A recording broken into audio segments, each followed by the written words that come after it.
Welcome back once again to Inside the Pile on a Midwest College Football podcast, joined as always by Clinton Boring. My name is Ryan Satkowiak. You, the listener, have reached the end of our four-part bye-week series of pre-recorded episodes. Tonight you have questions, we have answers. We had a couple of listener questions. We wanted to do a mailbag episode to kind of wrap this portion up, to hear your guys' thoughts, your guys' questions, just talk through some stuff. Clinton, sir, how are you doing tonight? I've asked you this 3 times already. Ryan, I am good. This has been a marathon. I believe by time we finish this one, this might be our longest time ever of straight recording, although our college football fantasy episode was quite long last year. There will be modifications made to that episode this year. But it's been fun, man. Again, I'll reiterate, it's been a good day. As I said this 3 times now. The weekend went too fast. Little man popped a pretty big fever yesterday. We have an ear infection, so we were trying to get that out of his system. So pretty chill weekend. We did have fun at sports camp. We did football this past week, which is my favorite. So that was a lot of fun. Ryan, how are you for the 3rd time this evening? I'm just happy you saved some fresh stories for the last one, because I have no fresh stories to add. I cleaned my house today. That was pretty much about it. It was enthralling. Proud of you. The vacuum stopped working for a minute, and I almost had a meltdown trying to figure out how to fix it, but we got there. Yeah, man. So tonight we put out the call for mailbag questions, and the people answered. The people answered. I think they're mostly people that we know. So I mean, how much does that count? But that's fair. They follow us. They listen. Good for us. So we'll just kind of go through these questions. We'll talk through them. It will be fun. We'll go first. Do you want to actually, you got a text question. Mm-hmm. You want to do the text question first? I got a text question from Matt Kaler. His question is, people always talk about how the NCAA has no power over schools now, but why do they have no power when they are the governing body, and what did they do to lose that power? And is that just a football, basketball thing, or is it kind of go over everything? Ryan, you kind of had a good answer to this, so feed the people. So I don't know if it goes over everything, because I don't care about other college sports. I don't know if that's really... Well, it does, because I know they did... There's something in college hockey now, too, where like guys who play major junior can play in college once they're done there. But there was a Supreme Court decision, it was the Alston case in 2020, I believe, where the Supreme Court ruled 9-0 against the NCAA. Clinton, in this day and age, do you know how badly you have to be hated to get the entire Supreme Court to vote against you? Pretty bad. I don't... As bad as the Kansas City Chiefs. Yeah, no kidding. I don't remember the exact ruling. It was kind of a strike on the amateurism status of the NCAA, but basically that opened the floodgates, where that decision more or less kind of rendered the NCAA's way of doing business as, I don't know, maybe illegal is not the right word, but it's basically declared open season on the NCAA, where it basically said your whole model is bunky and we don't support it. So at any other point, if somebody came across an NCAA rule that they didn't like, they sued, and they won, because the Supreme Court basically said the NCAA is a corrupt institution that should not be allowed to exist. And we've seen some goofy ones, the Diego Pavia one from a couple of weeks ago, that basically if you're in JUCO, it doesn't count against the NCAA eligibility, NIL rules, all these other things. And it's really fascinating to see where college athletics is going to end up going, because at some point, somebody is going to have to put in some guardrails, whether it's a collective bargaining agreement with players as employees, or some sort of like actual congressional law that's put into place to kind of govern how this goes. Because right now it's just like, well, there was another one, like the Xavier Lucas one to Miami, Wisconsin, where the courts basically said, well, you can just unenroll and enroll wherever, which is like, that's not how an academic calendar works. Like, I couldn't just drop out halfway through a semester at Bowling Green and say, I'm going to go to Toledo now. Like, that's not how it works. It just feels like we're kind of like Pandora's box has been opened and it's not getting closed. And this is probably going to continue to get worse before it gets better. Certainly. I have nothing to add. I trusted your your answer on that question. Okay, and if you're listening and you guys have anything to add, obviously feel free to tweet at us, because you texted me that question earlier today, and I told myself that I was going to look up the Supreme Court case, and I did not. So that was just me riffing from memory there. So we'll go to Twitter. We had some additional questions that we will kind of pull from here. First one we'll go to here, Clinton, and we talked about this a couple weeks ago, but this would be a good one to touch on here from Ed Helinsky at Mr. Ed315 on Twitter. In your opinion, is it a thumbs up or thumbs down for this year's 12-team college football national championship, and why? It is a thumbs up for me. We covered this, I believe, in our last week's Thursday episode. No, it was a live episode. This would have been like a month ago Sunday. now. This would have been This would be like a month ago now by the time you're listening to this. By the time they're listening to this, yes. Anyways, yes, you can find that on YouTube or on our Spotify, Apple podcast platforms. Anyways, thumbs up for me. More meaningful football, more meaningful bowl games, more fan bases engaged. There's some things you need to fine-tune, seating, but overall, it's a positive for me. I'm excited to see. I don't know if I'm crazy about going to 14 or 16, and I know that's coming, but like, could we at least let us enjoy the 12-teamer for like 10 years? Right. And then the big one we talked about, and you probably bring it up too, is the guaranteeing the top 4 seeds to conference champs. I think you are fine to give them auto bids, but I don't think they should get automatically top 4 seeds. Yeah, I think based on what it was intended to do, which was just access, right? Expand the reach of teams, the breadth of teams who can get into the college football playoff, so it's not the same pulling from the same 8 teams every year. I thought it was a rousing success. I know that like Clemson getting the upset win in the ACC title game and backdooring their way in was kind of funny because it was Clemson. Like if that was like Miami and SMU, I think people would have been a little, maybe not. I don't know how people feel about Miami, but at least it would have been different, right? Like Clemson sneaking in there, it was like, okay, it's Clemson, who really cares? But we had a good variety of teams, I would say. Like I know that at the end we get Ohio State and Notre Dame, who were 2 teams that had made the 4-team field multiple times. Granted, we're not going to talk about what Notre Dame did when they got there. Penn State didn't.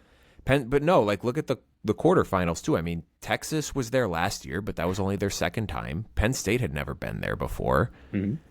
Arizona State a first timer.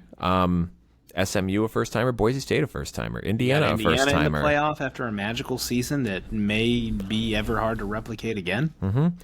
It was a lot of new, and I think my favorite part about it, and we did touch on it when we were talking about this a couple weeks ago, was just I get that certain parts of the regular season felt diminished. Like I know that there were people who wanted to sit there on the last weekend of the regular season and point at Ohio State and say, ha ha, your season is over. And I get that that's probably never going to happen. And I mean, that's not necessarily true, right? Like, I mean, Miami, when did they lose to Georgia Tech? It was 2 weeks ago in the regular season?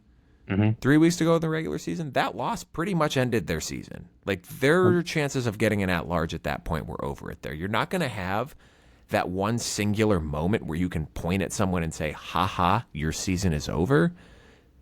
But you're still going to get that aspect of it. Like, sure, teams are going to get an extra mulligan, or in the cases of like an Ohio State or a Georgia, 2 extra mulligans.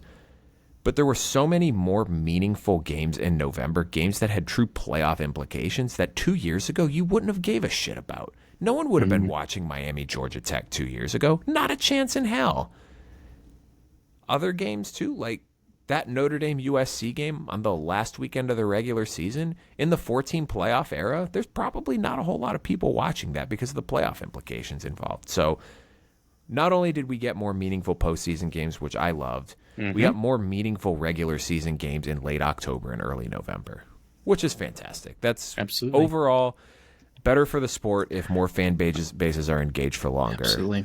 And again, we talked about, real quick before we get to the next one, better sells for these teams and recruits and pitches to recruits is say, hey, if you're Indiana, look at what Coach Sig can say. I put my team where they'd never been before in my first year.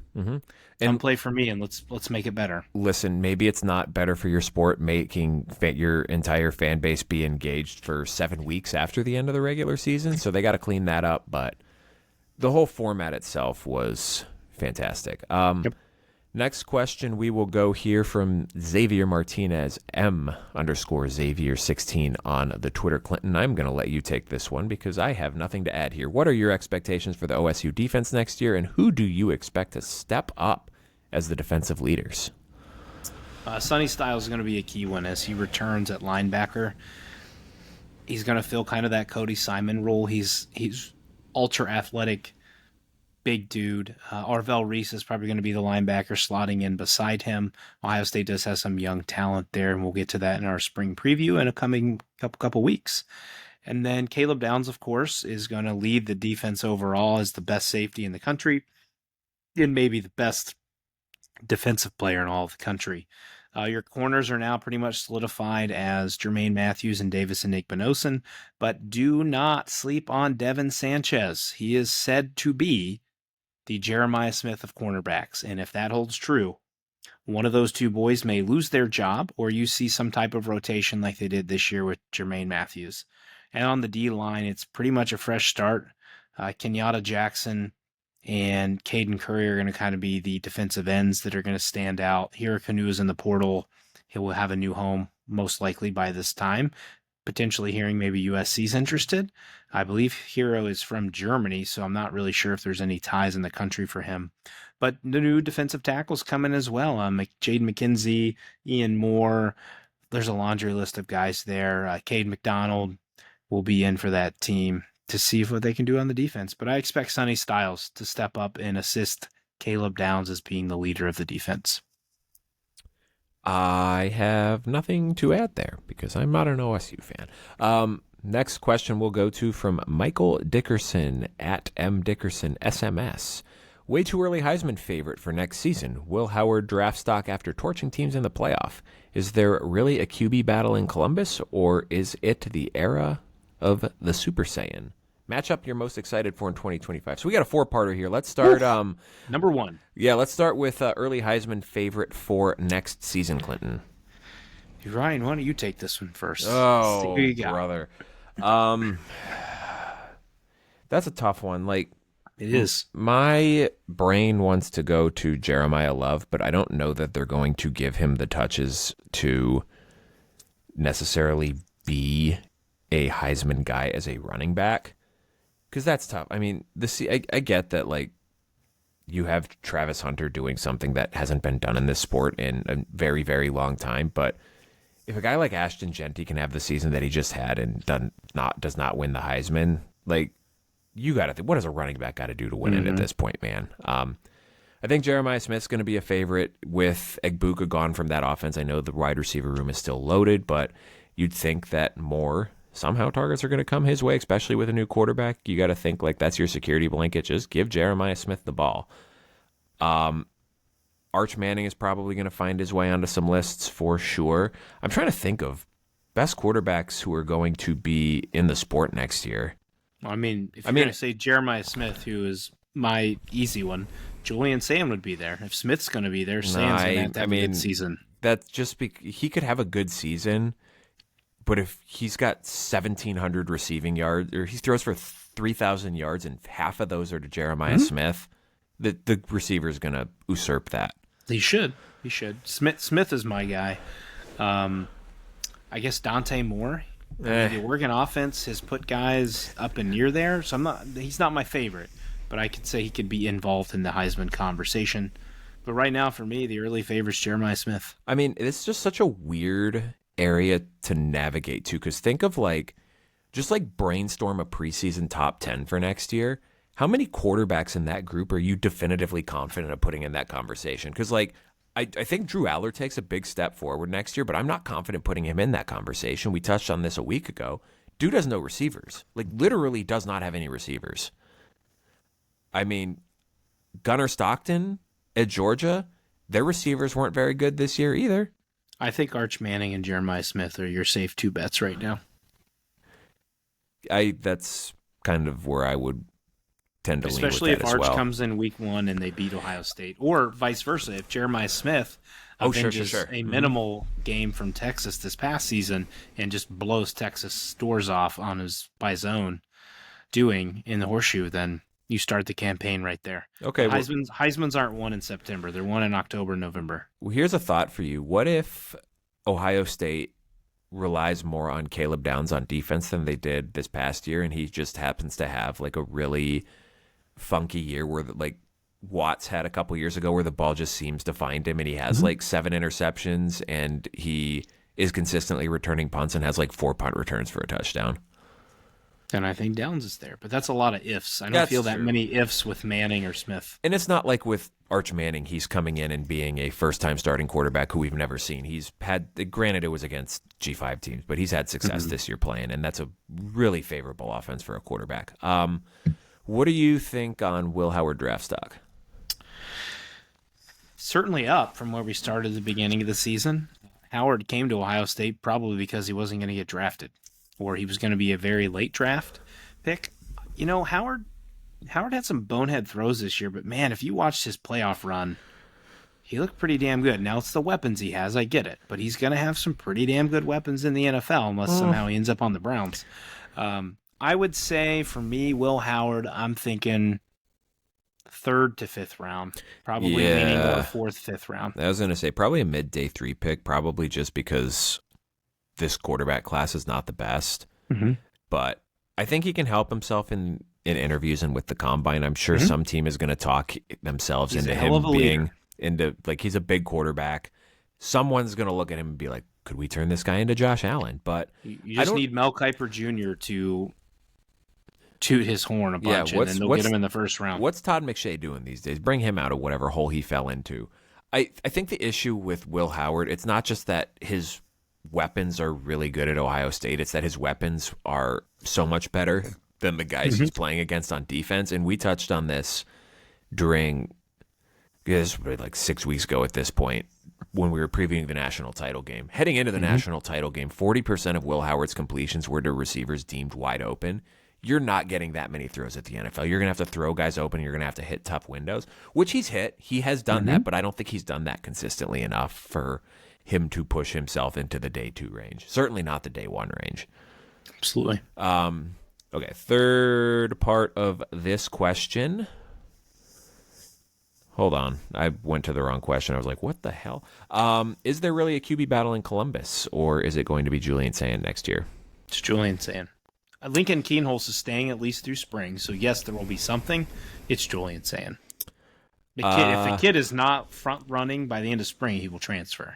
It's Julian Sayin. So they're gone. They're down Devin Brown and Air Nolan now, so it's just Sayin, Kienholz, and St. Clair. St. Clair. It is Julian Sayin. Julian Sayin will be the starter, barring he just looks like ass. And what Ryan told us in the last episode, clips he's watched, he does not look like ass. Well, it was just the throwing motion. It wasn't like looking at the ball. But I mean, that's a pretty damn key important piece. Does have a good throwing motion. Get the ball out quick. Good footwork. Matchup you're most excited for in 2025? I think I might know your answer. I mean, I'm excited for Ohio State, Texas. If you want me to take myself outside of Columbus, I'm excited for the first 2 weeks of Notre Dame. Miami and Texas A&M back. You get a bye week in between. I don't know if they've announced the ACC portion of the schedule yet, so I don't know. So they only have 11 games on their schedule. The 12th game is rumored to be Stanford, that they're going to play at the Rose Bowl in the 100-year anniversary of some game. I don't know. I wasn't alive 100 years ago. I don't know if I don't know if it's going to be a bye week or if they're going to put Stanford there, if they're going to end up with an ACC team there yet. Well, regardless, you have a very interesting start of at least your first 2 to 3 games with Miami and Texas A&M.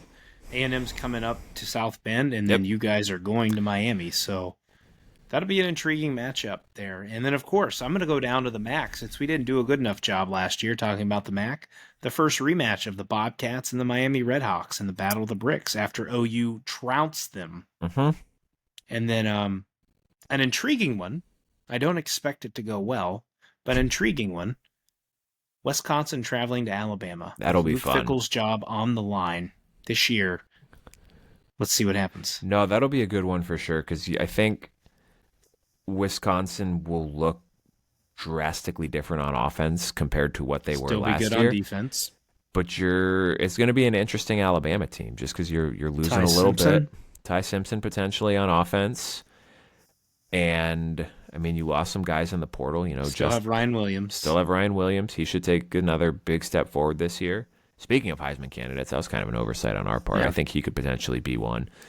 But yeah, I haven't really dug into too much over the last week on like top non-conference matchups for next year, so I'm not like my Oregon at Penn State. That'll be a good one. I am excited to see Oregon at Penn State. That'll be a good one. But I think for me, Hopefully. it's Dear God, let it be a whiteout. Fucking Joel Klatt and Big Noon, don't ruin this. They will ruin it. They will ruin it. They're already ruining Texas week 1. Yeah. With Ohio State. I mean, that first weekend of the college football season is going to be great. Texas-Ohio State will be compelling television. You got the rematch factor in there as well. But, I mean, for me, it's Notre Dame-Miami. Just they were supposed to play this year. Miami backed out of the game. And the last time Notre Dame played Miami, they beat Penn State, so good vibes on that. But the last time Notre Dame played Miami at Miami was 2017. They were, I think, number 3 in the country. It was like the first weekend in November, and they got absolutely destroyed. So there will be some demons that need exercise, and they'll finally get a chance to play Carson Beck after he got hurt and missed the Sugar Bowl this year. And yeah, that was all from Michael. Next one from Adam Badal, AJ Badal 4 on Twitter. Badal, fuck, he's gonna yell at me again for that too. Curious what your thoughts are on the running back situation in Columbus for next year. Is there a standout competition for the top spot? Going to be tough to replace Henderson and Judkins. You got a lot of Ohio State questions, Clinton. We have a lot of Ohio State people here. Well, to be honest, we didn't really particularly specify in an entirety of questions that they could go outside of our coverage area. But Big Ten, Ohio State, Peoples. Peoples is the guy, Adam. He's going to lead the running back room, followed by C.J. Donaldson, who has been added from West Virginia, who was a really great pairing. About that. That's a great Not add. This past year, he wasn't as elite, but 2 years ago, he was fantastic. I think he had a touchdown in every game that season. So there's a Thunder Lightning. Peoples sounds like everybody's expecting he's like a J.K. Dobbins prototype, but thicker thighs. Think Saquon Barkley thighs. Not saying think Saquon Barkley. Think his thighs. They're thick. The dude is a beast. So I would look for James Peoples to be number 1, C.J. Donaldson number 2, and then it's kind of a battle of some of the new guys coming in because Sam Williams-Dixon entered the portal, so it's a couple young guys. One being Bo Jackson from here in Ohio, who is a pretty elite talent. So we'll see how that shakes out. I will take your word for it. I do like the Donaldson ad though. He's a big human being. From Kirk on Twitter, Kirkus Circus 22. I like this question. Team most likely to be next year's Indiana CFP dark horse. Also, favorite moment from the 24 season, personal or Big Ten in general. So let's talk. Oh, dark horse is tough, man. Just because, like, I got my answer for you right now. Okay, it's Illinois. Well, I don't think that you can call Illinois a dark horse because they're getting preseason top 10 love. Like when I think like this year's Indiana, I think team that comes from just completely out of nowhere. I'll give you my next one. All right. Minnesota. Okay. See, I like that one. I think I'm looking at 10-2 right now because they get, I believe it's Ohio State, Oregon. You clip one of those, you're 11-1 and you're in the playoff. Mm-hmm. Okay. If Drake Lindsay ends up being the real deal, Darius Taylor stays healthy, they figure out the DC thing, they tend to play sound defense. Minnesota. Okay. I like that. Are you writing this down? No. So we save it? Oh, we should. I mean, you can clip it. We should save that. You clip it. I'm going to go Washington. I like it. I like they could not win on the road this year. Like just awful on the road. They're good at home. I have not looked at their schedule at all, but if Devon Williams hits at quarterback, I mean, you could say the same thing about a bunch of these teams. Like if Dylan Raiola plays like a 5-star quarterback this year, could it be Nebraska? Certainly. If Bryce Underwood comes in and he's the real deal for Michigan, could he be? I don't know that Michigan would be a fair answer here just because it's Michigan. They won a national title 2 years ago. But if Damon Williams continues to ascend, he's got a number 1 receiver in Denzel Boston. They have a great running back in Jonah Coleman. Did they get that? What guy? I can't remember that guy's name. The Antario Williams, maybe that cornerback from Arizona. Did he transfer there? I don't know. I could be making that up, but that just given the the offensive proclivities that they already have on their roster. That's going to be my kind of off the wall bet. I don't disagree with Illinois though. Like maybe that's still kind of off the wall just because it's Illinois. Yeah. But Yeah, they're getting top 10 love, but you're talking about a team who lives middle to the bottom of the Big Ten most years. Yeah, sure, but they also just went 10-3 and beat South Carolina at a bowl game. Yep. So it wouldn't necessarily be out of nowhere. And so I don't. And I mean, the easy answer is there's just not going to be a team that does that. But could you say Indiana again? They've only done it once. They're not getting the love that's true. Illinois is getting. Because I've even looking at preseason top 25s, I've either seen Indiana in like the back third or just not present at all. So I mean, maybe Indiana does it again too. That wouldn't shock me. That would be pretty damn impressive. I completely agree. That would be a hell of a coaching. Like that's how you know that the guy has arrived. Like you brought in all your JMU portal guys this last offseason, but okay, you can still live in the transfer portal at Indiana, but now you got to find guys you did not have that previous connection to. And if you can do it 2 years in a row, it's tough to do. We haven't seen it always work everywhere. I mean, it worked pretty well for Colorado this year.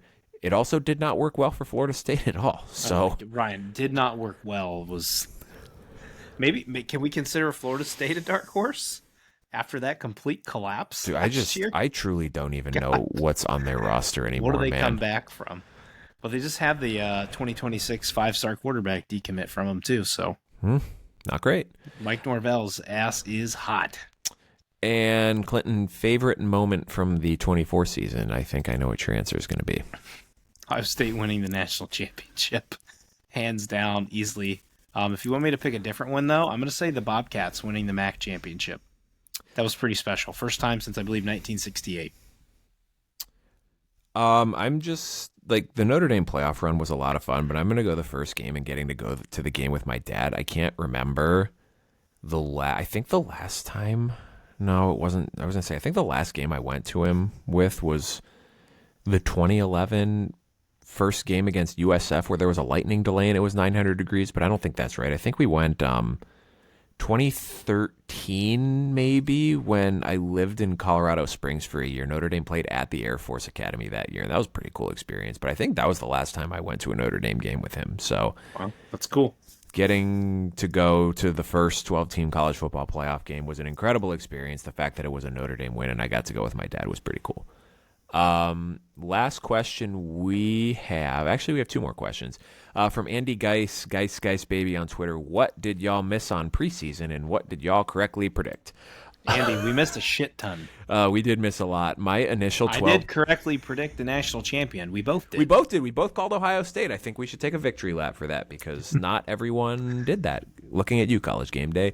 I think we and Sammy did tweet at this question. We did kind of call Indiana-ish. We were high-ish on them. Thanks to his assist. Again, not playoff high. I don't think we deserve to take a victory lap on that, but we were high on Curtis Rourke and the Hoosiers coming into the year. We did call Ohio State, both of us, as national champions. We had the fortune of doing our initial playoff projections after week 0. I had Florida State in my initial playoff brackets. I also did too. So I can admit that lie now. Now that we're 8 months away. Thank you, week 0 for saving us from that monstrosity. But that was probably the worst one, was thinking that Florida State was going to be good this year.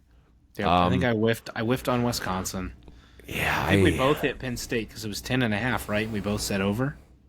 I think I said under. I think I said 10-2. Or were they 9.5? No, they were 10.5. Okay. I said under. Okay. I distinctly remember that. We missed Iowa. We did miss Iowa. I'm going to take a little victory lap again on my Michigan. We missed Rutgers. I'm going to take a little victory lap on Michigan because they technically only missed it by half a game. I said 8-4. I did not think that they would look as completely inept, but I thought a lot of the talk into the preseason about how, well, they'll just reload on the offensive line. They'll always do. Felt a little premature and felt a little gaslighty, especially in light that they did not have a quarterback nor any wide receivers. So I'm taking a victory lap on that one. I told you guys go under whatever the win total was on Michigan. And if you listened to me, you had an opportunity to make some money. So Ryan and I can take a victory lap on both of our pieces for the Big Ten championship. I said Penn State would make it. They did. Ryan said one of Oregon or Ohio State would miss the Big Ten championship. So put those two together, and we both perfectly predicted the Big Ten championship. I did not think that would play out the way that it did, but you are technically correct. So good, go us. I remember my phrasing too. I was like, this is not a bold, maybe it's a bold prediction, but I'm like, I'm not being specific. I don't know which one it is. It just won't be both of them. Oh, Clinton nailed Purdue, by the way. You did nail Purdue. In the summer and for my predictions. You said they were every gonna bit beat. of it. You said they were they'd going to win beat. maybe one game. Yeah, I think I said. Remember the summer one when I had to do the guessing? It was 4.5, and I about pissed my pants laughing. I'm like, they're going to win maybe one game, and they won one. And it wasn't even against a Big Ten team. Oh boy, yes. So I hammered that. You were all in. You were all over the Purdue one this year. Last question from one of our favorite podcast guests of all time, the Redcast Rob. Are you two breaking up? Who gets the kids? I think this is stemming from the national title game. I think he tweeted us at one point. He was like, "I would love to see the text chain right now." I'm like, "There is no text chain." I told Clinton I was not texting during this game. And then you said Clinton was being awfully nice or whatever. Yeah, he was being respectful of my frayed fifis because I think at that point in the game it was 31-7, and I was deep in my feelings. Not all Ohio State fans are assholes. Okay, I still have a little bit of Ohio State garb. But I did zip up a little bit today, so I didn't come off as that guy. I did come on here after the Natty, as I would have fully expected you to in your garb of your team. But no, I have respect. It was a hell of a game. But no, Rob, we're not breaking up, and we're going to eat that peanut butter egg sandwich at some point after we return live on air for everyone to watch. So if you listen to this or if I cut this clip, and then we're just going to get we're going to go stronger. We're going to grow the show, as we always talk about. We're going from here to here this year. And divorce is too expensive. Divorce is kind of expensive. But yeah, there is no breaking up. We are going into 2025 strong as ever. By the time you hear this, we will be back soon. We are recording again. Yeah, we'll be back next week. As we are recording this, it is still the third one of the night, January 26th. So we're taking a little bit of a break Chiefs here. Chiefs just beat the Bills. You guys will all be annoyed because the Chiefs will be Super Bowl champions at this point. And we have to deal with that in the offseason again. Yeah, that's... Maybe Andy Reid will retire. Not looking forward to the Super Bowl, but we will... I can't tell you what we're going to do by the time you hear this next week. But we don't know yet. That's what this month's for. We're going to spend the next month trying to brainstorm some ideas. I don't know if our spring content is going to look like it did last year. So again, if you guys were with us from the get-go last April, how we kind of started this show was just kind of going through and overviewing every team in the Big Ten, what they did the previous year and what they had coming back. I don't know if we're going to do something. We had a 65-page document last year. I can promise you we will not have that this year. No, that was pretty dense. I mean, it worked well. It was great. It worked well but I mean, my thought process with that was like, well, it'll work great for the summer previews. And then our summer previews was basically just, we're going to have a beat writer on and interview them. And I liked that a lot better because... that felt they know those teams better than we do. Felt far more informative than us just kind of. So we can use that to our advantage in the spring. I certainly would not assume we're trying to swing for every team, but if we can get some guys to pop in here and there, and I think our initial thought was maybe we did about 40 minutes per team, and we did 2 teams per episode last year. So maybe trying to cut that down and maybe get 3 teams per episode. But we'd definitely love to have former beat writers on that we've had to give you guys some fun spring updates. And we won't be starting April 1st this year. We'll be able to start spring ball as spring ball rolls in.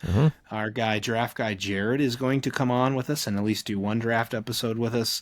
And then maybe we can sneak another person on so we can just let Jared cook in his D-line, O-line stuff, and then we can let someone else talk about the rest. For sure. It will be fun, and we'll have some ideas for you by the time you hear this. Clinton, go ahead. You've done well at the spiel. This is just your thing now. All right, guys. Don't forget to go hit a wow. Let me restart that. I Ryan complimented compliments the me. guy, and he fell apart. All right, you can find us on the socials, ITPCFB on Twitter and Instagram. We have been rolling hot. Well, at this time, I don't know if we will be 4 weeks from now, but at this time, Instagram Reels have been popping for us. We're always active on Twitter. That's our most active social media. You can also search ITPCFB in the YouTube search bar. Give us a subscription there. Leave us a review. It helps us grow the show. You can also find shorts there, and these 4 bye weeks, as we're calling them, videos will be posted under video, not the live, if you're looking for them. So look out for clips coming in there once a week. And then, of course, don't forget about the podcast platforms. Anyone you can fathom, we are on there, most notably on Spotify and Apple and Amazon. Please give us a follow and a review on there as well. Leave us a 5-star if you so choose. It helps us grow the show and just get to reach more people's ears. So All right, everyone. Thank you once again for tuning in to Inside the Pylon, a Midwest College Football podcast. We will be back with you guys next week, I think, at some point. It'll be next week at that time. It'll be next week at that time. But we're going to enjoy our actual month off now. Yes. Stay tuned to the Twitter. We'll keep you updated on our spring schedule once we figure that out. Thanks, everyone. Have a wonderful evening. See you.